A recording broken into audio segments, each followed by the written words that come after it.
Galera, beleza? Vou fazer um videozinho aqui falando de um tema atual, né? Sempre é atual, desde que eu tava no colégio esse tema é atual. Meu vídeo provavelmente tá com uma trilha sonora aí no fundo, porque aqui em casa meus vizinhos, eu tenho uma família de músicos aqui, eles estão ensaiando tem um tempinho, eu tava vendo se eles paravam, parou agora, provavelmente vai voltar, porque eles estão ensaiando há um tempinho. E eu quero gravar logo esse vídeo, né? O tema que eu vou falar é basicamente a água, mas sobre o que eu vou falar da água, motivado pelo que eu venho aqui falar da água, né? Em julho, né, o presidente Bolsonaro, ele assinou, né, um projeto de lei, se não me engano, o projeto de lei 4.162 do ano passado ainda, que é o projeto que traz uma nova regulamentação do saneamento básico, né, um novo marco regulatório do saneamento básico brasileiro. Né? Se vocês quiserem ver a lei, todas as suas disposições, etc., procurem no site do Senado, nos sites oficiais, vocês vão ter informações melhores lá.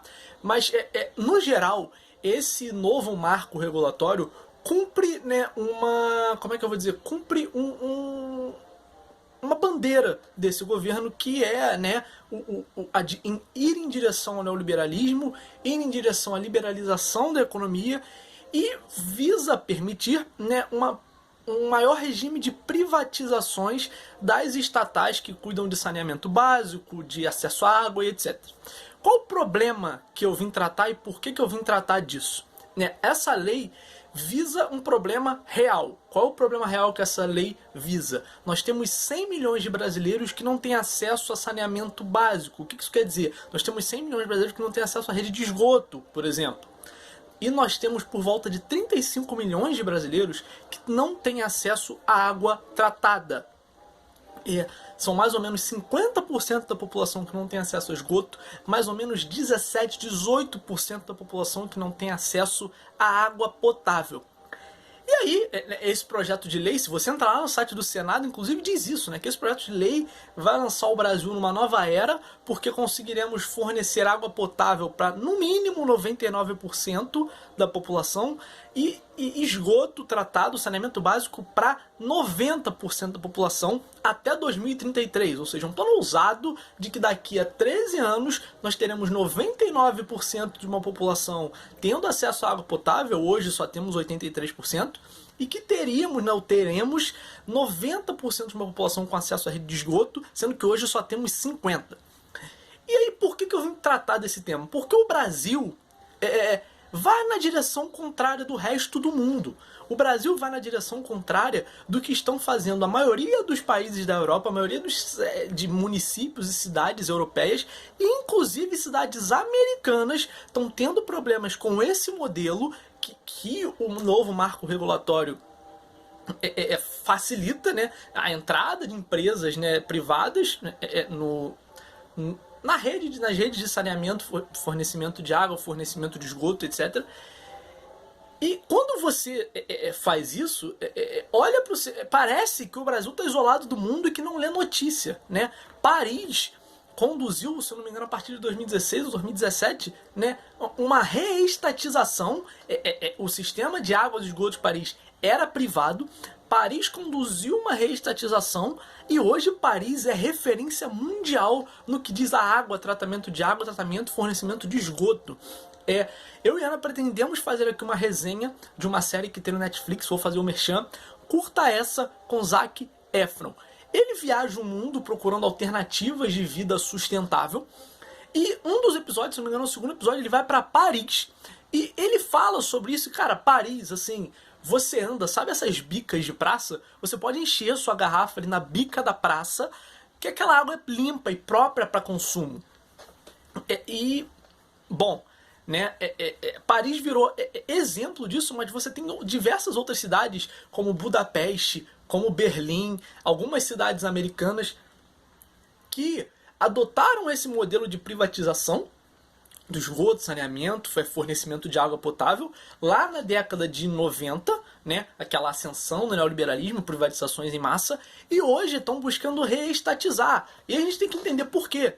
Porque assim, quando você privatiza, né, você passa para as mãos de uma empresa o fornecimento de água, o fornecimento de esgoto. E cara, uma empresa não é o Estado. A empresa, ela está desobrigada de querer, né, oferecer um serviço básico para a população. Uma empresa, princípio do capitalismo, uma empresa serve para gerar lucro. E assim, eu não estou demonizando o patrão, não estou demonizando a empresa, eu tô criticando o Estado que passa para as pessoas que estão mais visando o lucro do que a população. Né? E quais são os principais argumentos para as reestatizações que estão acontecendo nessas cidades e nesses países? Falta de transparência das empresas, tarifas muito altas cobradas pelos serviços, né? Você tem dificuldade nas relações entre as agências reguladoras do Estado e essas empresas. São diversos os motivos. E assim, eu li algumas coisas que eu tô falando aqui numa matéria da BBC de 2017, ou seja, diante do projeto de lei ser passado na Câmara. O projeto de lei é do ano passado, 2019. Então, sendo assim, já é um assunto que estava em alta, porque, né, a privatização das agências, né, de água, como aqui no Rio de Janeiro a SEDAI, em São Paulo a Sabesp, já vinha acontecendo. A Sabesp tem 50% de capital privado, né, e é um exemplo de como não dá certo, porque a Sabesp tem 50% de capital privado e você tem só 55% do estado de São Paulo, ou da cidade de São Paulo, que tem fornecimento de esgoto, saneamento básico. Ou seja, a Sabesp está atendendo os interesses de quem? Dos seus investidores. A Sabesp está tendo lucro. Os acionistas da Sabesp, daqueles 50% privados, estão recebendo dividendos. A questão é, e a população? E a população que está vivendo sem saneamento básico? E aí é o que eu falo, o problema em si não é da pessoa que quer o seu lucro, o problema é o do Estado que deixa esse tipo de coisa, a água, né, tão vital à vida. Não preciso ficar repetindo aqui discurso de cientista, 2/3 do mundo são água, 60% do seu corpo é água. Você aguenta ficar 3 semanas sem comer, mas você não aguenta ficar 2, 3 dias sem beber um copo d'água, sem consumir nada líquido. Ou seja, a água é vital. E quando você mercantiliza a água, quando você torna a água, quando você abre um mercado da água, isso fica muito difícil. Porque não necessariamente essas empresas, como eu já falei, estão interessadas no bem-estar da população, elas estão interessadas em lucro, entende? E aí, né, já citei o exemplo de São Paulo, posso citar o exemplo de Manaus, que há 20 anos tem já esse esquema de privado, da empresa que gere esse sistema de esgoto, etc., ser privado. E Manaus, se eu não me engano, só tem 12% da população com acesso a saneamento básico. Com acesso à água potável, eu acho. Você tem mais de 600 mil pessoas numa cidade que tem 1.700.000, mais ou menos, que não tem acesso a saneamento básico. Aí é isso, né? Não eram os 12%. Então, assim, é uma situação que a gente tem que se atentar, uma situação grave, porque principalmente nos grandes centros, que é onde interessam essas empresas vão lucrar, talvez as tarifas não cresçam muito e a população vai ficar ok. O problema pensa nas pequenas cidades, aquelas pequenas cidades de 3, 4, 5, 10, 20 mil habitantes que são deficitárias. O que é isso? Né? Essas cidades, uma cidade de 20, de 5, 10 mil habitantes, elas são deficitárias para a empresa estadual. O que isso quer dizer? A empresa não tem lucro, né? As agências do Estado não são feitas para ter lucro, mas as empresas não têm lucro ali porque elas gastam muito mais naquela região do que elas recebem daquela população.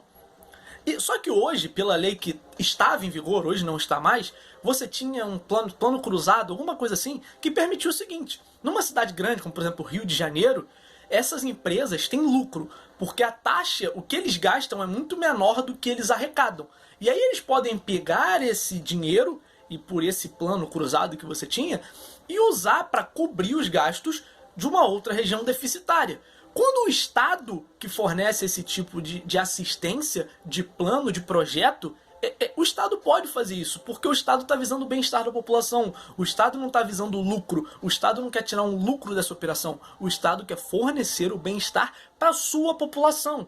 E quando você passa isso para iniciativa privada, é óbvio, eles vão focar nas cidades grandes, que é onde eles vão ter lucro, e essas cidades pequenas provavelmente ainda vão ficar na mão do Estado e vão ser deficitárias. Ou seja, a água vai chegar lá, mas quem vai poder pagar pelos serviços? Quem vai poder pagar pelas tarifas? O que isso quer dizer? Como é que você vai oferecer tarifas de mercado para uma população que muitas vezes está vivendo abaixo da linha de pobreza? Entende? Então é uma questão que ela está em alta, é uma questão que eu acho que vale a pena pesquisar, é uma questão que vale a pena debater para entender quais são os impactos que esse tipo de projeto de lei e que essas alternativas têm na nossa vida. Talvez se você mora numa cidade grande como eu moro, você não seja tão afetado, mas pensa nas pessoas mais carentes que já são afetadas, que provavelmente vão ter o acesso à água limitado e agora não mais porque a água não chega, mas talvez a água chegue e elas não vão ter dinheiro para pagar por essa água. Então, é isso, fica aí a dica. Eu me lembro que quando eu estudava ali 2014, 2015, estava em alto o tema da água por conta que não chovia, né, em São Paulo, então as bacias d'água estavam com um nível muito baixo, então é outra coisa para se estudar. A água é sempre um tema muito importante porque a água está sempre em disputa. Então, percebam isso, estudem. Enfim, espero ter ajudado, espero ter clarificado alguma coisa, espero ter apresentado alguns argumentos. E bom, quem quiser conversar, quem quiser debater, comenta aí embaixo, chama no direct, enfim. Tchau, tchau, galera.